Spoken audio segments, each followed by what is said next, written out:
আসসালামু আলাইকুম রহমতুল্লাহি বারকাতুহু। আপনারা দেখতেছেন এটা যমুনা সেতুর একটি নদী। এখানে এই যে বিশাল বেড়িবাঁধ রয়েছে, আর বেড়িবাঁধের পাশ দিয়ে যে দেখুন বালু ট্রলার চলে যাচ্ছে। তো এই ট্রলারগুলো যাওয়ার কারণে এই যে ট্রলার আসতেছে, ওই যে দেখেন বিশাল সিরিয়াল ট্রলারের, ওই যে দেখুন কত ট্রলার আসতেছে। তো এই ট্রলারগুলো হচ্ছে আপনার নদীর কাছার দিয়ে যায় এই আপনার হচ্ছে যে এখানে যে বস্তাগুলো রয়েছে, একটু ছায়া যায় প্রচুর রোদ, তো যে বস্তাগুলো রয়েছে এই বস্তাগুলোর বিশাল ক্ষতি করতেছে। অনেক সময় একদম কাজ দিয়ে বস্তার কাজ দেওয়া যায়। তো এই ট্রলারগুলো হচ্ছে এখান দিয়ে যাওয়ার কারণে এলাকাবাসীর আপনার হচ্ছে যে এই নদীটা যদি ভেঙে যায় তো সমস্যা। এই নদীটা অনেক আপনার বাদ দেওয়া হয়েছে, এই টলার কারণে আবার ভেঙে গেলে এটা একটা সমস্যা। তো এলাকাবাসী সবাই এদেরকে নিষেধ করতেছে, কিন্তু এদেরকে থামানো যাচ্ছে না কোনোভাবেই। তো এরা যাচ্ছেই, এদেরকে থামানো যাচ্ছে না, এত ট্রলার যাচ্ছে। তো এটা বিশাল একটি নদী, নদীর মাঝখানে চর রয়েছে।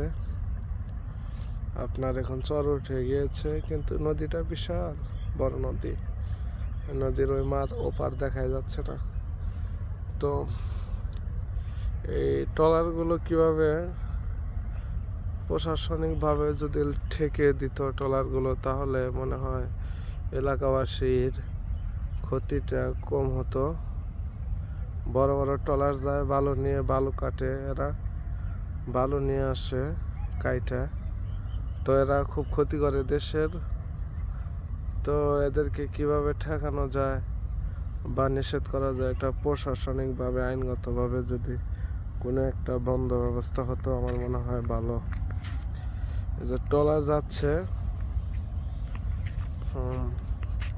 এই দেখেন কত ট্রলার আসতেছে, এই যে একদম বাঁধের কাজ দিয়ে, ওই যে দেখেন, ওই যে দক্ষিণে জুম করে দেখে আপনাদের কিভাবে আসে, দেখেন কতগুলো আসতেছে একসাথে। যে ওখান দিয়েও কিন্তু বস্তা ভরানো আছে, বস্তারা একদম কাজ দিয়ে আসতেছে। তো থাকবে অবস্থা এতগুলো ট্রলার একসাথে আসলে।